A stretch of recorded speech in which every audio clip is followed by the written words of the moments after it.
Ahojte. Tak ja som sa rozhodla, že pôjdem na Key West. Už som tam roky nebola a je to asi tak 4 hodinky cesty od môjho domu. A tak som si to rozdelila na poli. Teraz momentálne som na Islamoráde. A aspoň sa to takto píše. Počasie mi vôbec nevyšlo. Zase moja vestička, svetrík nádherný. Takže je zima, som nasraná. Proste takto to vyšlo. Nestáva sa často, že máme takúto zimu na Floride a takto dlhú zimu, že vlastne už je to fakt 2 mesiace, čo je takto zima. Každopádne chcem vám len povedať, je tu 17 stupňov. Samozrejme, keď odídem v sobotu, tak sa má vyjasniť, či to vôbec má zmysel, lebo keď to slnečko nie je, tak ono nemá to taký ten efekt. Ja som si zabezpečila aj takto kameru, túto on the dashboard na palubovku. No a samozrejme kokyška je so mnou. Florida Keys je zložené z vyše 1700 ostrovov, z čoho len 800 sa nazýva Keys, a to kvôli ich veľkosti a štruktúre. Najsevernejší Florida Key je Key Largo a je domovom Národného parku Everglades, ktorý určite stojí za to si pozrieť, keď už ste na Floride. Key Largo je známe potápacké a šnorchlovacie centrum s množstvom podmorského života a nájdete tu aj Christ of Deep, čo je 3-metrová bronzová socha od talianskeho sochára, ktorý vyrobil tieto sochy 3. Prvá je v Taliansku, druhá je v Granade a tretia je tuto v USA na Floridských ostrovoch.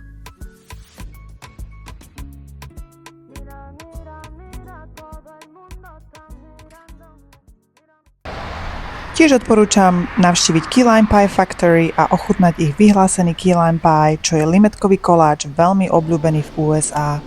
Koláče si pečú sami priamo v tejto budove, ale majú ešte externú pekáreň, z ktorej dovážajú zbytok koláčov a iných sladkostí. Ja som sa tam objavila ešte, keď len otvorili. Treba myslieť aj na to, že je to tam celkom drahé. Kafe latte s ľadom a takýto základný Key Lime Pie, iba takýto kúsoček, tak to ma dokopy stálo $20. Neviem, ktoré stálo koľko, ale teda platila som $20. K hornej časti Keys taktiež patrí Isla Morada, pod ktorú spadá 6 ostrovov a ja vám ich tu vypíšem, ak by vás táto informácia zaujímala. Organizuje sa tu veľa výletov loďou, športových rybolovov a ďalšie aktivity.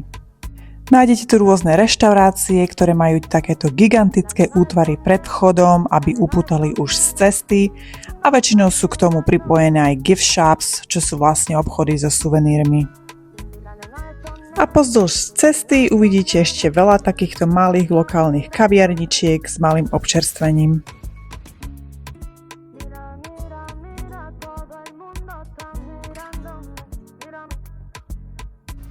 Toto je jedna z ďalších reštaurácií, ktoré som už spomínala skôr. Sú to reštaurácie popri mostoch väčšinou, takže veľmi ľahko dostupné. A je k tomu pripojený aj taký market alebo gift shops, kde nájdete rôzne talizmany alebo rôzne magnetky, trička s potlačou a podobné. Dá sa tu prechádzať dookola s pivkom v ruke, je to také ležáro, dá sa tu posedieť. Sú tu aj rôzne food trucky, takže si môžete vybrať rôzne jedlá. A majú tu aj takú vtipnú tradíciu, kde turisti prilepujú dolárové bankovky na všetky steny okolo. Bankovky sú väčšinou podpísané s dátumom a keď prídete na budúce a nájdete tú bankovku, ktorú ste si sami pripli, tak máte pivo zadarmo. Našla som tu aj rôzne bankovky z iných krajín a dokonca som natrafila aj na euro.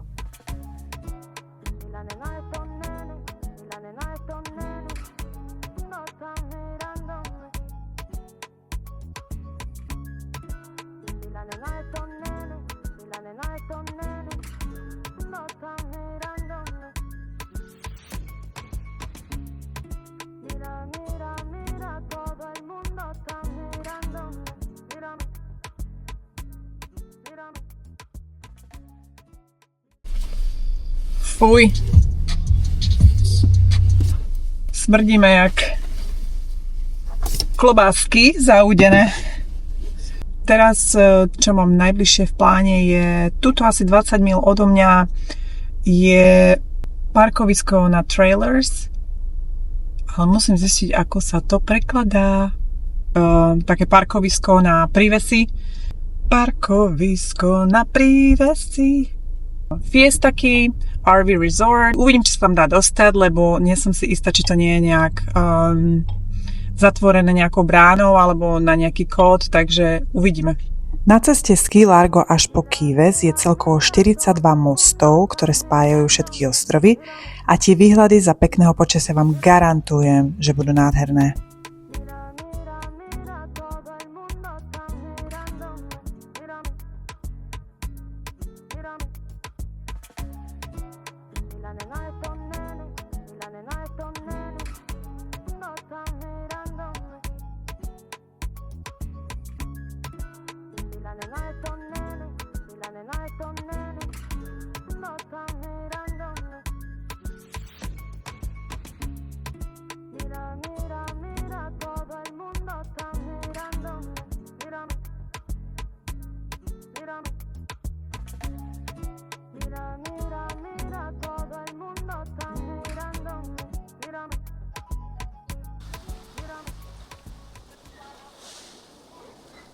Takéto RV campy sú otvorené celý rok, väčšinou je tam minimum 7 nocí na prenájom toho jedného miesta, ale nie je to všade pravidlo. Jedna noc vychádza v priemere $100, čo som tak pozerala, a v niektorých týchto kempoch sú aj bazény, ihriska pre deti a tenisové kurty. Vyzeralo to tam celkom čisto a bezpečne, je to zabezpečené bránou a je tam aj security guy. Toto som natočila hneď cez cestu, keďže Keys majú aj takúto podobu, ale vlastne to je všade v USA. Toto sú tzv. Mobile home community, ktoré bohužiaľ často vyzerajú ako bydliska pre bezdomovcov, ale takto sa tu žije úplne normálne. Je to jedna z najlacnejších alternatív vlastniť nejaké to obydlie. Ale je vidieť, že sa to snažia udržať veľmi čisté, takže sa nie je na čo sťažovať. Táto dramatická hudba sa mi tu veľmi hodí, pretože ja mám vždy strach, keď prechádzam takýmito komunitami.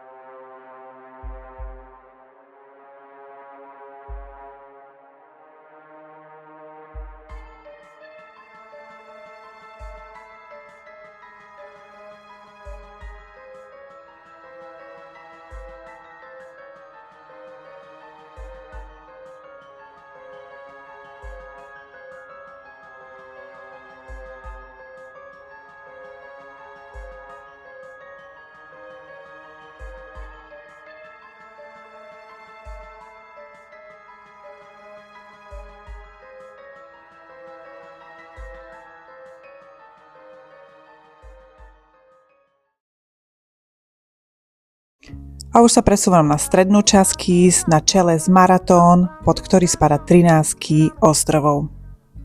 Tento región ponúka asi najviac dostupné ubytovanie a prenajmy. Je tu mnoho krásnych národných parkov a pláží. Ja som sa zastavila náhodne v jednom parku len pre predstavu, ako to asi v takých parkoch vyzerá.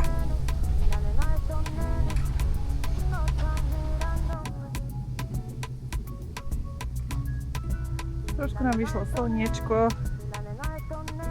Konečne.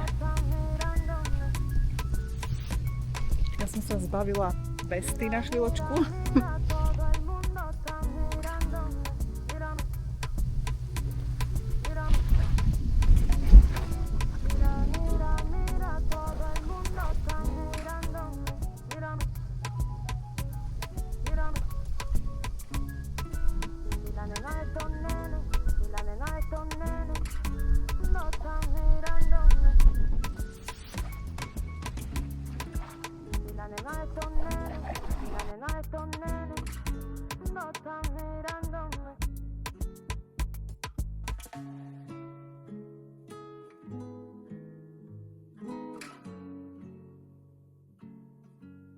Stredný a dolný región je spojený jedným z najznámejších mostov v USA vôbec.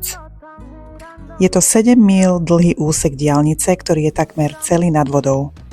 Originálny most v roku 1912 bol postavený pre vlakovú prepravu, ale jeden z najväčších hurikánov ho v roku 1935 zničil. Most bol síce opravený, ale už len pre automobilovú prepravu. V roku 1980 bol postavený tento nový most, ktorý sa používa dodnes. Ten starý most sa jednoducho nechal schátrať, ale dnes sa využíva skôr ako atrakcia a ako pešia zóna, kde sa dá poprechádzať po nejakú vzdialenosť asi 2 míl, ktoré boli pre tieto účely zrekonštruované.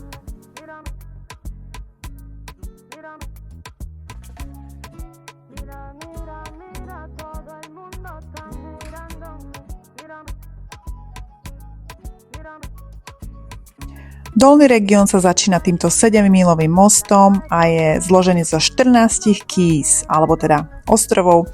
Ja vám ich zase vypíšem, ale teda najnavštevovanejšie sú Bahia Honda a samotný Key West, ale ten vám predstavím až na budúce. Tento most je zároveň aj najvyšší, takže výhľady z neho sú najkrajšie. A po pravej strane môžete vidieť ten starý most, ktorý sa využíva len ako pešia zóna.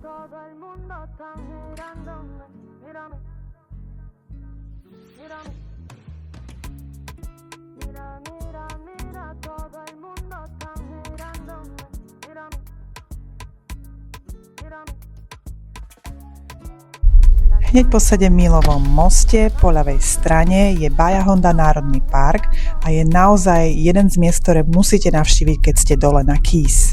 Dá sa tam šnorchlovať, opalovať, piknikovať, rybárčiť, kempovať, bicyklovať a o mnoho viac. Viete tam naozaj stráviť celý deň.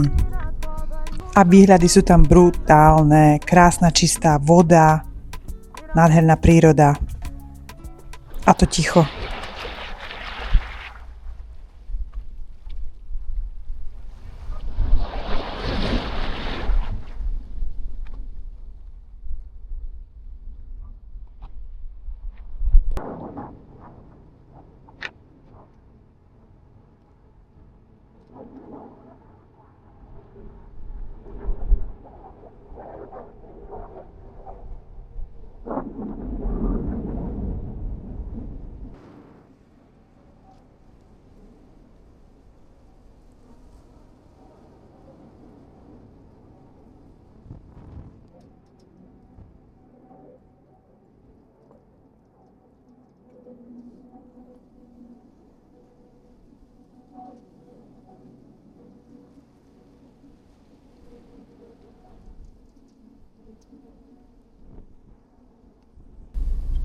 Takže toto bolo také malé zhrnutie, krátke zhrnutie cesty na Key West, takže sme prešli všetky ostrovy od Miami až dole po Key West. Nahrávala som len tak striedmo, len aby ste mali predstavu, ako to vyzerá. Ono tie ostrovy vyzerajú v zásade rovnako. Sú tam krásne pláže, ktoré sa oplatí ísť pozrieť. Určite si to môžete aj vygoogliť, pozrieť si nejaké ďalšie videá, ktoré sú podrobnejšie. Tá cesta na ten Key West, naozaj nečakajte žiaden luxus alebo nejakú hitparádu, pretože je tu veľmi jednoduchý život.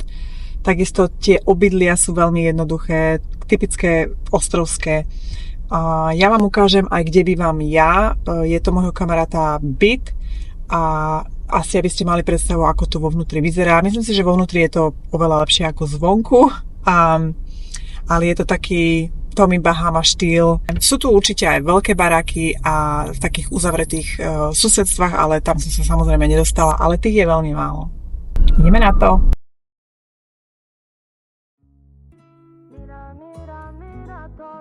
No a toto už je spomínaný bytík, je na 3. poschodí, má jednu obývačku, takto s balkónom a výhľadom na oceán.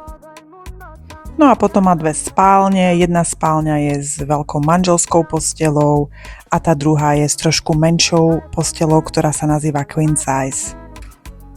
A to by bolo z dnešného videa všetko, vidíme sa v druhej časti.